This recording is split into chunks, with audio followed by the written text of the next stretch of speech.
영원한 표대 우리 주 예수 그리스도를 향하여 달려가는 우리 모두가 되기를 예수님의 이름으로 축복합니다. 주님께서 우리에게 허락하신 그 모든 일들, 곧 예수님의 승리가 나의 인생 가운데 승리됨이 재현되는 것을 우리의 인생의 여정, 신앙의 여정으로 만들어 주실 줄 믿습니다. 성령의 충만함을 받으면 우리에게는 권능이 임합니다. 그 권능이라는 것은 다름 아니라 내가 변화되는 권능입니다. 내 삶이 변화되고 내 인격이 변화되는 것입니다. 그럴 수밖에 없는 이유는요, 성령의 충만함을 받으면 보는 것이 달라지고 들리는 것이 달라지기 때문입니다. 성령의 충만함을 받으면은요, 들리는 대로 듣지 않습니다. 내가 들어야 할 것, 곧 하나님의 일하심과 그분의 말씀하심이 들려지기 시작합니다. 성령의 충만함을 받으면 그냥 보는 대로 보지 않습니다. 그 모든 일들 가운데에 보아야 할 것을 보게 됩니다. 하나님이 나를 향하여 어떠한 사랑과 어떠한 계획을 가지고 계신지가 보여지기 시작합니다. 그리고 이렇게 보고 듣는 것이 변화되기 시작하면 우리의 느끼는 것도 달라지기 시작합니다. 옛날에는 맨날 이상한 것만 느끼던 사람이 내 삶의 현장 가운데, 그리고 우리가 예배하는 이 자리 가운데에 하나님의 임재하심을 느끼기 시작합니다. 이것이 바로 성령 충만할 때 우리가 받게 되는 능력이라는 것입니다. 이러한 능력, 곧 우리의 시각과 청각과 감각의 변화를 주는 이 능력이 우리에게 임할 때 첫 번째 일어나는 현상이 무엇인가? 그것은 바로 언어의 변화입니다. 우리의 말이 바뀝니다. 한번 생각해 보십시오. 보는 게 달라지고 듣는 게 달라지고 느끼는 게 달라지니 우리의 입에서 나오는 말이 달라지는 것 역시 너무나 당연한 말인 것입니다. 우리가 전에는요, 사실 우리의 입에선 어떤 말들이 나왔는가? 절망, 포기, 원망, 불평, 저주, 이런 말들이 그냥 계속해서 나왔던 사람들입니다. 그러나 성령 받고 성령에 충만해지면 달라집니다. 우리의 말 가운데에 오히려 소망이 생깁니다. 소망의 말을 하기 시작하고요, 절망이 아니라 소망의 말을 하기 시작하고, 포기가 아니라 도전의 말을 하기 시작하고, 원망과 불평이 아니라 감사와 격려의 말을 하게 되고, 저주의 말이 아니라 축복의 말이 나오게끔 되어 있습니다. 이러한 말들이 우리 가운데 나타나고 이 말은 우리의 삶에 또 놀라운 열매를 맺게끔 만들어줍니다. 이것이 바로 성령의 능력이고 성령 충만한 사람들의 모습인 것입니다. 그래서 이러한 언어의 변화가요, 우리가 어떤 언어를 갖고 있든지, 그것이 한국말이든 영어든 혹은 스페니쉬든 혹은 우리의 말이 좀 거칠던 세련됐던 상관없이 우리의 말 가운데에 하나님이 하시는 큰 일을 말하는 자가 되는 것입니다. 이것이 바로 성령의 충만한 자들입니다. 그리고 우리가 그렇게 하나님의 큰 일을 말하게 될 때에 그 말들 속의 중심은 바로 예수 그리스도이신 것을 확인하기 시작을 합니다. 왜냐하면 우리가 하나님의 큰 일을 말할 때 그것은 그저 우리의 생각을 말하는 것이 아니라 성령의 충만함 가운데 하는 말이기 때문입니다. 그래서 우리가 소망의 말을 하고 도전의 말을 하고 감사와 격려의 말을 하며 축복의 말을 할 때 그 모든 내용의 원인, 본질, 핵심은 항상 예수 그리스도이십니다. 다시 말해 하나님이 하신 큰 일의 진수는 누구인가? 바로 우리 주 예수 그리스도이십니다. 그래서 우리는 말할 때에 무슨 말을 하든지 어떤 얘기를 하든지 항상 예수님이 중심이 될 수밖에 없는 것입니다. 예수님이 모든 우리의 소망의 말의 원인이 되는 것이고요, 예수님이 우리 모든 축복의 말의 본질이 될 수밖에 없는 것입니다. 그것이 바로 성령 충만한 자들의 모습입니다. 바로 이러한 부분이 사도행전 2장에서 일어난 겁니다. 사도행전 2장에서요, 성령께서 강림하셨습니다. 성령이 임하니 120명의 성도들이 달라지기 시작합니다. 그들 가운데에 급하고 강한 바람 같은 소리가 들려옵니다. 그리고 불이 각 사람 머리 임하는 것이 보이고요, 자기들이 모인 자리 가운데에 하나님의 임재가 가득한 것을 느끼기 시작합니다. 이러한 모든 시각, 청각, 감각의 변화를 가지니 그들의 말에서 하나님의 큰 일을 말하기 시작을 합니다. 그랬더니 그 모습을 목격하던 예루살렘의 거주민과 방문하던 자들이 깜짝 놀랍니다. 그리고 그들은 놀람과 당황과 그리고 또 혹은 모욕하는 말로 반응을 보였고, 그러한 그 모든 반응에 대하여 베드로와 사도들은 지금 자신들에게 일어나는 현상이 무엇인지를 설명해 주기 시작을 합니다. 그것이 바로 우리가 보고 있는 이른바 베드로의 첫 번째 설교의 내용입니다. 그 첫 번째 설교의 내용에서 앞부분은 뭘 얘기해 줬냐면 바로 이 모든 일들이 예수님으로 말미암아 일어나고 있는 일들인데, 그 예수님은 누구신가? 바로 우리의 삶 가운데에 기적을 베풀어 주시는 분이시고, 기적을 베푸실 뿐만이 아니라 우리의 죄를 대신하여 죽으셨고 부활하시어 우리에게 생명을 주신 분이라는 사실을 확증하여 설명해 주었습니다. 그리고 우리는 그 메시지를 작년에 바로 이 직전의 사도행전 강론 속에서 들었습니다. 그리고 오늘 본문 가운데서는 계속해서 예수님이 어떠한 분이신지를 설명해 주고 있습니다. 그리고 그 메시지는 2025년 표대를 향하여 라는 그 주제를 가지고, 그 화두를 가지고 살아가는 우리들에게 우리의 영원한 표대가 예수님밖에 없음을 설명해 주고, 동시에 우리의 영원한 표대이신 예수님이 어떠한 분이신지, 그분이 어떤 일을 이루셨는지를 설명해 주는 내용입니다. 그래서 우리는 영원한 표대이신 예수님을 향하여 나아가는 자들로서 과연 예수님이 어떤 일을 이루셨고, 그리고 예수님이 이루신 일들을 우리의 삶에 어떻게 재현시키실지에 대한 그 메시지를 우리가 오늘 본문을 통하여 함께 듣게 됩니다. 과연 우리의 영원한 목표이신 예수님은 어떤 분이실까요? 우리의 영원한 목표이신 예수님께서 이루신 일들은 무엇이고, 그리고 그 일들을 우리에게 재현시켜 주실 때에 우리의 삶의 여정 가운데서는 어떤 일들이 일어나게 될까요?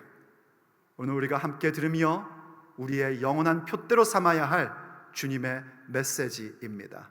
첫째, 우리의 영원한 표대이신 예수님은 말씀 성취를 증명하신 분이십니다.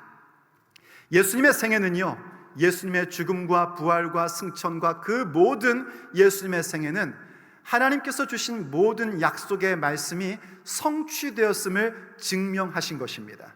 그리고 동시에 그분은 우리에게 왜 그토록 중요한 것인가? 오늘을 살고 있는 우리에게도 하나님의 말씀은 여전히, 그분의 약속은 반드시 성취될 것을 가르쳐 주시기 때문입니다.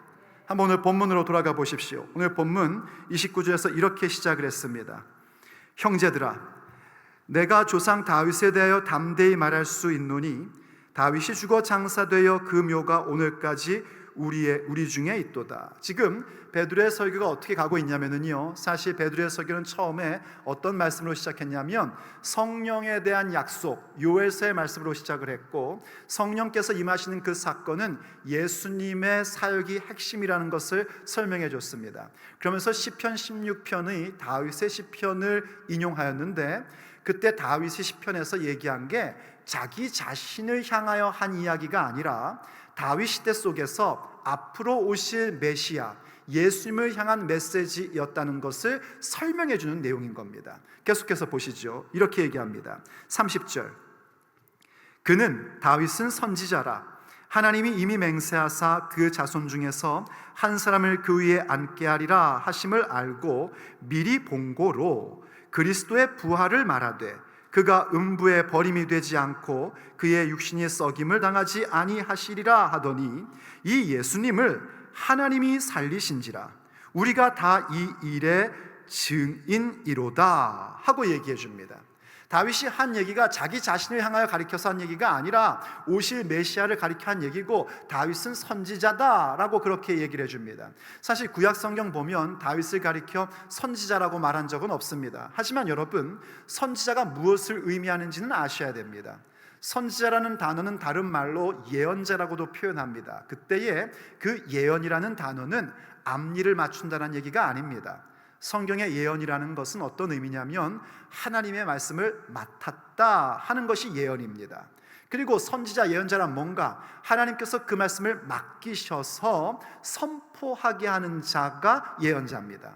그래서 특별히 다윗이 메시아 시편을 보면 과연 그는 하나님께로부터 말씀을 받았고 그 말씀을 선포한 것임을 볼 수 있습니다.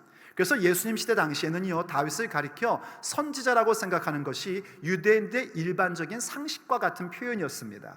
그래서 지금 베드로가 그 시편의 말씀을 가지고 와서 지금 듣고 있는 사람들, 일어나고 있는 현상을 보며 하나님의 큰 일을 들으면서 놀라고 당황하고 비웃는 그들을 향하여 지금 설명해 주고 있는 겁니다. 다윗이 자기를 가리켜 말한 것이 아니라 오실 메시아를 위하여 예언했던 내용이다 함으로써 듣는 모든 청취자들이 아하 그렇지 하고 동의하게끔 만들어버린 겁니다. 그러면서 중요한 선포를 합니다.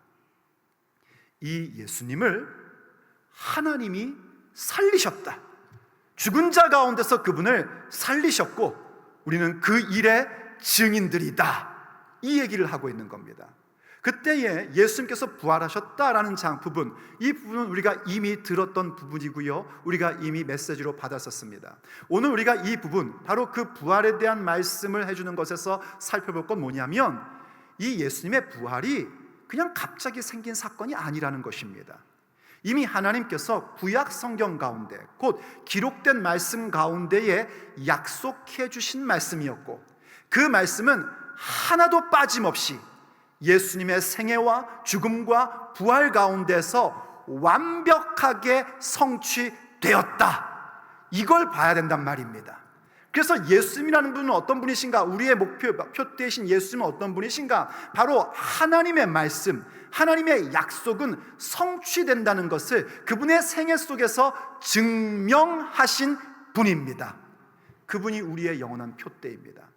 그리고 그것은 우리에게도 놀라운 소망과 도전을 주는 것입니다. 왜냐하면 하나님 아버지는 어제나 오늘이나 영원토록 동일하신 분이시기 때문입니다.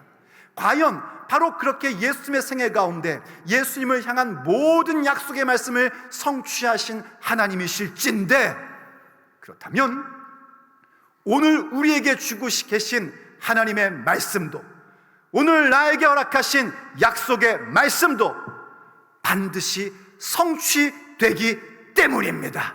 그래서 이것은 우리에게 영혼의 때에 대한 소망을 갖게 하고요, 그 영혼의 때를 향하여 나아가는 우리들에게 허락하신 거룩한 목표들, 곧 소원의 항구 가운데 다다를 수 있는 도전을 주시는 말씀인 것입니다.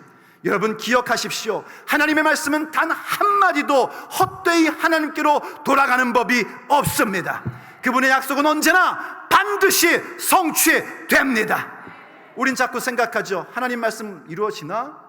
하나님의 약속의 말씀이 과연 언제 이루어질까? 우린 그렇게 생각합니다. 그래서 하나님께서 언젠가 우리에게 그렇게 말씀하신 겁니다. 얘들아, 나의 생각은 너의 생각과 다르단다.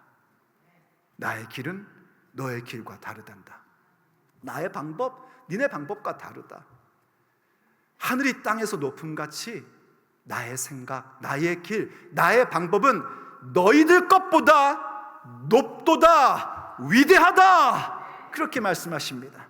그리고 계속해서 그렇게 말씀하시는 겁니다. 그런데도 불구하고 너희들 자꾸 안 믿겨진다고? 그럼 좀 생각을 해봐라. 비와 눈이 이 땅에 내려서 그냥 돌아가는 법을 본 적이 있느냐? 눈과 비는 그냥 돌아가는 법이 없다. 땅을 적시고 소출을 나게 해주고 씨를 뿌릴 수 있도록 해주고 우리에게 너희들에게 먹을 것을 주지 않느냐? 나의 말도 그와 같다 말씀하셨습니다. 그래서 이사야서 55장 11절에 보면 계속해서 이렇게 우리에게 말씀에 확신을 주고 계신 겁니다. 내 입에서 나가는 말도 이와 같이, 눈과 비가 그냥 헛되이 돌아가지 않는 것 같이 내 입에서 나가는 말도 이와 같이 헛되이 내게로 돌아오지 아니하고 나의 기뻐하는 뜻을 이루며 내가 보낸 일을 형통함이니라. 아멘.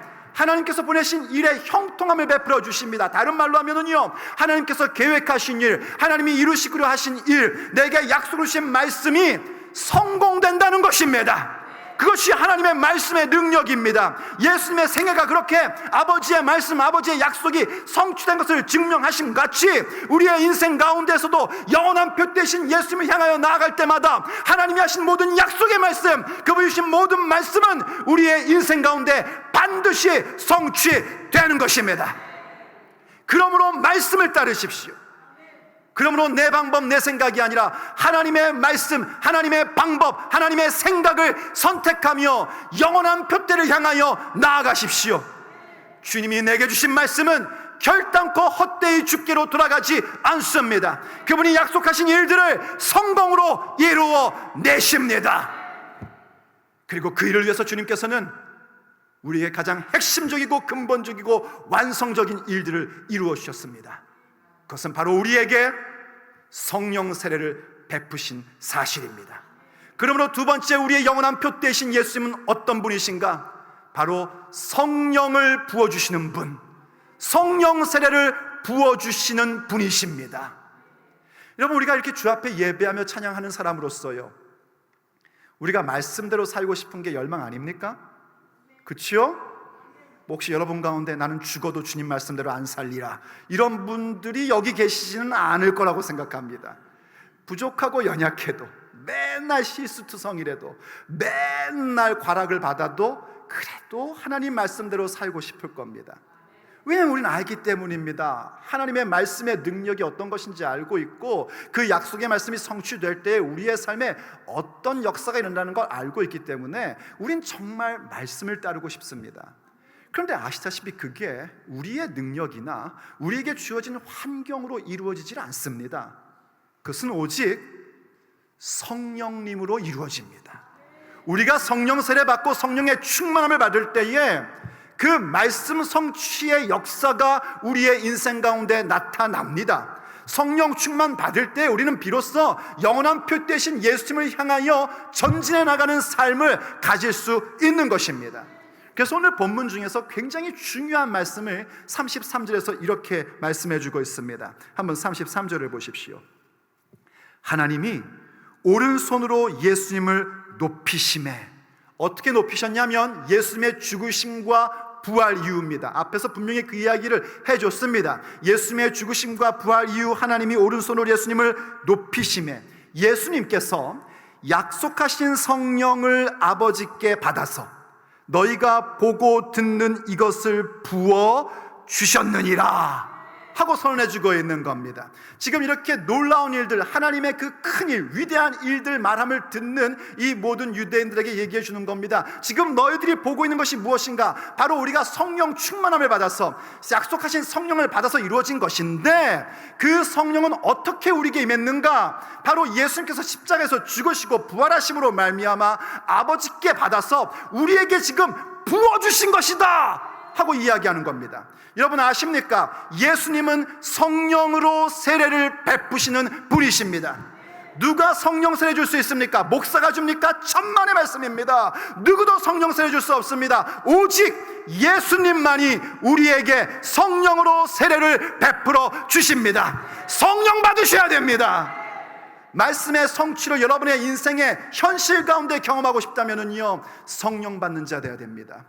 성령 충만한 자가 되어야 됩니다. 성령 충만해야 비로소 우리는요, 내가 누군지를 알게 되고요, 성령 충만해야 말씀의 능력을 경험하게 되고요, 성령 충만해야 표대를 향하여 나아가는 발걸음을 힘차게 가질 수 있는 것입니다. 아무리 구원받고 예수님 믿는다고 해도요, 성령 세례 받지 못하고 성령 충만하지 못하면은요, 도대체 이 사람이 하나님의 자녀인지 아닌지 도대체 구별할 수 없는 삶의 모습을 갖습니다. 그러나 성령 세례 받고 성령에 충만하면 완전히 달라집니다. 성령 세례 받는다는 것은요, 성령의 감동, 감화의 차원을 얘기하는 게 아닙니다. 뭔가 느낌을 받고 뭔가 감동을 받는 그런 차원의 것이 아니라 성령님께서 내 안에 내주하시는 겁니다. Residing within me, indwelling within me. 그게 바로 성령의 세례를 받음입니다. 이게 얼마나 중요한지 예수님께서 부활하신 후에 제자들을 찾아오셨을 때에 제자들은 예수님 믿고 예수님의 제자임에도 불구하고 여전히 벌벌 떨고 있었습니다. 그래서 숨어 있었죠. 근데 호련히 예수님께서 그들 가운데 나타나신 것입니다. 그러면서 말씀하시죠. 너희들에게 평강이 있을지어다. 이건 그냥 인사말입니다. 한국 사람처럼 우리 만나면 뭐라 그래요? 안녕하세요 그러지 않습니까? 그런 것처럼 평강이 너에게 있을지어다. 예수님의 평강이 그들 가운데 있어야 된단 말이에요. 그러면서 말씀하시죠. 위대한 약속, 위대한 명령을 하십니다. 아버지께서 나를 보내신 것 같이 나도 너희를 보낸다. 이렇게 말씀을 하십니다.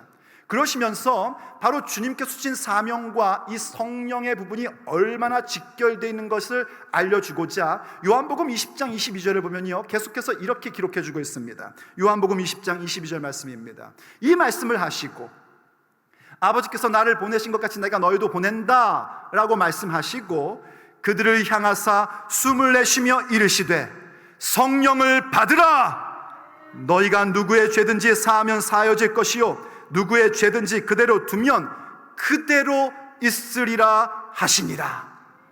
예수님께서 그들 가운데 평강을 빌어주시고 사명을 주신 다음에 숨을 내쉬며 성령을 받으라 하셨습니다.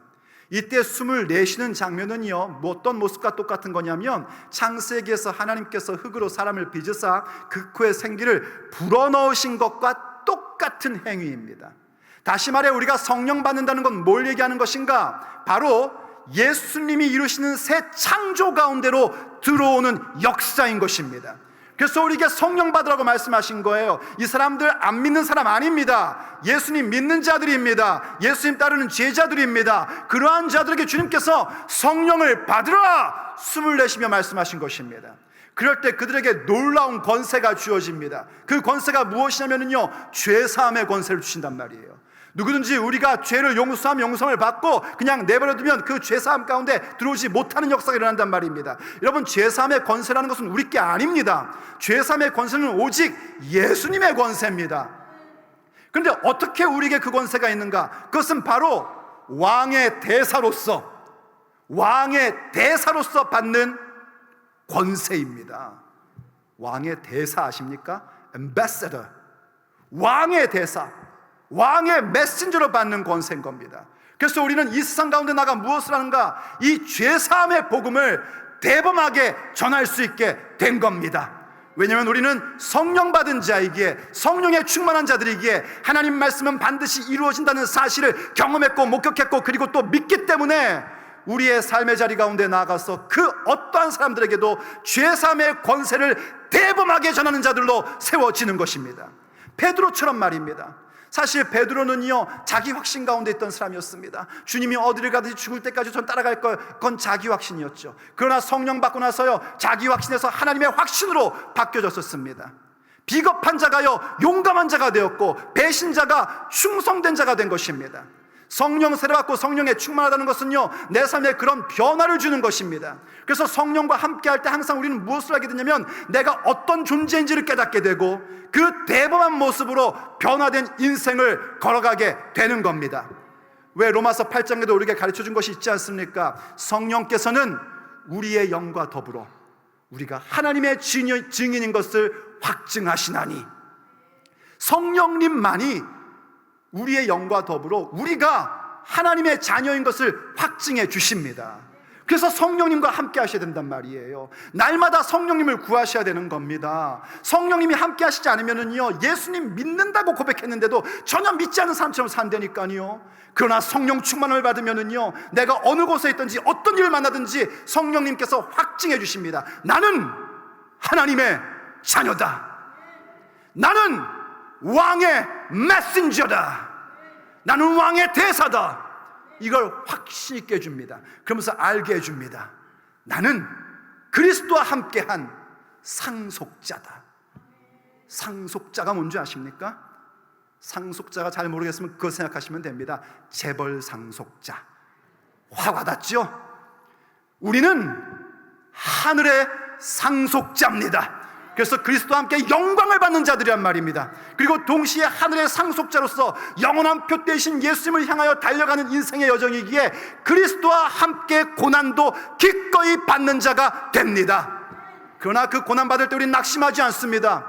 왜냐하면 우리는 반드시 예수님의 승리가 나의 승리가 되는 인생이기 때문입니다.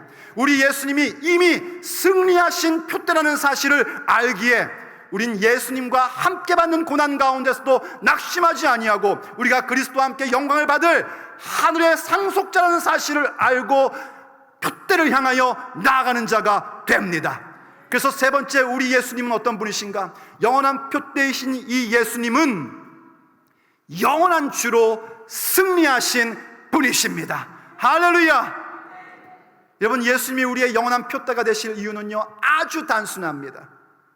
그분만이 영원한 주로 승리하신 분, 영원한 왕, 영원한 승리자, 영원한 챔피언이시기 때문입니다. 그리고 더 놀라운 것은요, 그 표대를 향하여 나아가는 우리들에게 예수님의 승리를 우리의 승리로 만들어 주시기 때문입니다. 그래서 베드로의 설교가요, 그 부분으로 우리를 이끌어가는 겁니다. 다시 본문으로 가보십시오. 34절. 다윗은 하늘에 올라가지 못하였으나 친히 말하여 이르되 주께서 내 주에게 말씀하시길. 이때 주께서는 성부 하나님 아버지, 그리고 내 주에게 때 주는 성자 예수님, 우리의 주님, 아버지께서 아들 예수님께 말씀하시기를 내가 내 원수로 발등상이 되게 하기까지 너는 내 우편에 앉아있으라 하셨도다 했답니다. 자, 일단 여기까지 한번 설명을 해보죠. 예수님께서 부활하시고 승천하셔서 하나님 보좌 우편에 앉아 계신다라고 얘기하고 있습니다. 이건 뭘 얘기하는 거냐면 이미 예수님께서 완전한 승리를 가지셨다라는 얘기입니다. 이미 완성하신 겁니다. 이미 완전한 승리를 가지신 겁니다. 그런데 성부 하나님 아버지께서 예수님께 뭐라고 말씀하시냐면 너는 내 보좌 우편에 앉아서 네 원수들이 너의 발등상이 되기까지 기다리라고 하신 겁니다. 그럼 그때 왜 그걸 기다려야 하시는 걸까요? 도대체 주님은 뭘 기다리고 계신 걸까요? 그것은 바로 주님의 몸된 교회인 우리의 승리입니다. 예수님의 승리를 가진 것처럼 주의 몸된 교회인 우리들이 교회 시대를 살아가면서 이 믿음의 여정을 걸어가면서 승리하는 것을 주님은 기다리고 계신 것입니다. 그래서 요한계시록 3장을 보면 주님께서 그렇게 말씀하시지 않습니까? 이기는 자에게는 아버지께서 나를 그 보좌에 앉게 해주신 것 같이 그도 내 보좌에 함께 앉을 것이다. 풀어 설명하면요, 우리로 하여금 우리가 승리하는 믿음을 갖고 나아갈 때에 예수님의 보좌에 함께 앉게끔 해 주신다는 것입니다. 그것은 곧 아버지께서 아들 예수님을 아버지의 보좌에 앉게 해주신 것과 같은 그런 승리의 보좌에 우리를 앉혀 주시는 겁니다. 그렇기 때문에요, 주님은 지금 뭘 기다리고 계시냐면 그 완전한 승리의 완성을 기다리고 계신 것입니다. 그래서 우리에게 주시는 그 승리를 향하여, 그 승리의 주님을 향하여 우리는 나아가는 자 되어야 합니다. 여러분, 이 승리는 주님이 우리에게 주시는 승리입니다. 근데 계속해서 36절에서 이렇게 얘기합니다. 그래서 선포할 것이 무엇인가? 그런즉 이스라엘 온 집은 알지니 너희가 십자가에 못 박은 이 예수님을 하나님이 주와 그리스도가 되게 하셨느니라. 할렐루야! 우리가 선포해야 될 내용은 이겁니다. 너희들이 십자가에 못 박은 이 예수님, 너희들이 싫어서 거절한 이 예수님을 우리 아버지 하나님께서 모든 인류의 주와 그리스도로 세워주셨다. 영원한 승리자로 세워주셨다. 우리는 이 선포를 하며 나아가는 자이어야 합니다. 그런데 그때 여러분들이 보셔야 될 게 이겁니다. 십자가에 죽인 예수님, 십자가에서 죽으신 예수님입니다. 그 승리가 그냥 주어진 것이 아니라 예수님의 고난의 과정을 통하여 그분에게 주어졌다는 사실입니다. 그렇다면 우리도 예수님의 승리를 향하여 나아갈 때에 예수님의 승리가 내 승리요, 예수님과 함께 그 영광을 상속받은 자로 나아갈 때에 예수님과 함께 고난도 받아야 된다는 사실을 기억하셔야 됩니다. 그 고난은요, 우리를 넘어뜨리는 고난이 아닙니다. 예수님과 함께 받는 고난은 어떠한 것인가? 우리에게 영적인 근육인 겸손을 만들어주는 사건인 것입니다. 여러분, 지난 금요일 아침 메시지를 들으셨습니까? 그때 하나님께서 종에게요 지혜의 영으로 깨닫게 해주신 것이 있습니다. 그것은 뭐냐면 겸손이란 영적인 근육과 같다는 것입니다. 여러분, 우리의 몸의 근육은 어떤 역할을 하죠? 우리의 몸이 움직이게끔 해주고요, 우리의 몸에 힘을 얻게끔 해주고요, 우리가 이렇게 떳떳한 자세로, 이렇게 반듯한 자세로 서 있을 수 있도록 도와주는 것이 우리 몸의 근육입니다. 그와 같이 이 영적인 근육이라는 것도요, 영적인 근육인 겸손도요, 우리로 하여금 하나님의 자녀답게 설 수 있도록 만들어주고 성령의 도우심을 받아 힘있게 만들어주며 우리가 어디를 가든지 하나님의 자녀의 모습으로 이렇게 올바르게 서 있는 모습으로 만들어주는 것이 겸손이라는 것입니다. 그런데 여러분, 우리의 몸의 근육도요 그냥 생기는 법이 없습니다. 근육 만들려면은요 운동하셔야지 되고요, 운동하면은요 우리 근육이 찢어져서요 아픕니다. 하지만 그렇게 운동하면서 아플 때 그 아픔 때문에 절망하는 사람은 없습니다. 오히려 그 근육의 아픔 때문에요 더 소망을 갖고 나는 몸이 더 좋아질 거다, 이런 소망을 갖지 않습니까? 그와 같이 그리스도와 함께 받는 고난은 우리를 겸손이라는 근육을 만들어주는데, 그렇기 때문에 그리스도와 함께 받는 고난을 받을 때에 우린 결단코 낙심하지 않습니다. 오히려 그 모든 그리스도와 함께 받는 고난으로 하여금 우리로 하여금 영적인 근육인 겸손을 만든다는 사실을 알고 기쁨으로 나아갑니다. 그래서 우리의 삶의 자리마다 하나님께서 승리를 주시고 성공을 주실 때마다 그 겸손이라는 영적 근육을 가지고 우리는 무엇을 하는가? 그 승리, 그 성공을 가지고 그리스도를 아는 냄새를 나타내며 살게 되는 것입니다. 그래서 바로 그 사실을 고린도후서 2장에서 우리에게 이렇게 설명해 주고 있는 겁니다. 항상 우리를 그리스도 안에서 이기게 하시고, 할렐루야, 항상 우리를 그리스도 안에서 승리하게 하시고, 항상 우리를 그리스도 안에서 성공하게 하시고, 어떤 소망의 항구를 주셨든지 간에 항상 그리스도 안에서 다다르게 하시고, 어떤 거룩한 목표를 주셨든지 간에 항상 그리스도 안에서 이루어내게끔 하시고, 우리로 말미암아 각처에서 우리에게 허락하신 소원의 항구에서 우리에게 허락하신 거룩한 목표를 가지고 그리스도를 아는 냄새를 나타내시는 하나님께 감사하노라. 하나님께서 하십니다. 하나님께서 우리를 그리스도 안에서 이기게 하시고 승리하게 하시고 성공하게 하시는 것뿐만이 아니라 우리를 성공시키는 그 자리 가운데서 그리스도를 아는 냄새, 영어로 얘기하면요 fragrance of knowledge of Christ입니다. fragrance of knowing Christ, 그리스도를 아는 향취가 나타나게 하십니다. 여러분, 교회 다니는 사람들 가운데 제일 불쌍한 사람이 누군지 아십니까? 예수님 안 믿는 사람들입니다. 평생 교회 다녔는데 예수님 안 믿는 사람들, 정말 너무 불쌍한 사람들입니다. 그런데 그에 못지않게, 아니 제가 볼 때는 더 불쌍한 사람들이 있습니다. 그들은 하나님이 주신 승리, 하나님이 주신 성공, 하나님이 주신 건강, 하나님이 주신 물질 가지고 교만해지는 사람들입니다. 악취가 납니다. 저는요 목회하면서요 그냥 조금 돈 벌어가지고 조금 좀 유명해졌다고 교만해지는 사람들 참 많이 봤습니다. 정말 불쌍한 사람들입니다. 그런가 하면 하나님께서 어마어마한 복을 주셨고 어마어마한 성공을 주셨는데 그와 함께 교제하면서 그분의 인생 가운데 그리스도와 함께하는 고난이 있던 것을 듣게 됩니다. 그리고 그 교만이, 그 고난이 그로 하여금 겸손이란 영적 근육을 갖게 했고, 그래서 하나님이 정말 어마어마한 복을 주셔서 재벌까지 되었음에도 불구하고 여전히 그의 삶 속에 그리스도를 아는 향취가 나타나는 것을 보기도 했습니다. 저는 우리 교회 모든 성도들이 그와 같이 되기를 예수님의 이름으로 축복합니다. 예수님 안에서 성공하십시오. 승리하십시오. 정말 유명한 자가 되십시오. 그리고 주님께서 그 가운데 주시는 그리스도와 함께하는 고난으로 겸손한 영적 근육을 튼튼하게 하십시오. 그리고 승리하는 그 자리 가운데에서 그리스도를 아는 향취가 나오게 하십시오. 나의 삶의 자리 가운데, 내 인격 가운데에 그리스도를 아는 향취가 뿜어져 나오는 인생이 되십시오. 그것이 바로 영원한 승리, 영원한 주로 승리하신 그분을 바라보며 나아가는 자, 표대를 향하여 나아가는 자들의 인생의 모습입니다. 사랑하는 성도 여러분, 오직 예수님만이 우리의 영원한 표대이십니다.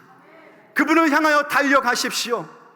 여러분은 알게 될 겁니다. 말씀 성취를 증명하신 그분께서 우리의 모든 날들 가운데에도 하나님의 약속의 말씀이 증명됨을 경험시켜 주실 것입니다. 성령으로 충만케 하심으로 말미암아 그 일들이 일어나게 하실 것입니다. 우리에게 승리를 주시고 성공을 베풀어 주실 것입니다. 여러분의 소원의 항구가 무엇인지 간에 그 가운데에 다다르게 하실 것입니다. 그때에 주님이 주신 고난의 시간을 통하여 겸손이라는 영적인 근육을 튼튼하게 하십시오. 우린 승리한 그 자리, 성공한 그 자리 가운데에 그리스도를 아는 향취를 나타내는 자들로 세워지게 될 것입니다. 영원한 표대이신 예수님을 향하여 나아가는 자들이 바로 그러한 사람들입니다.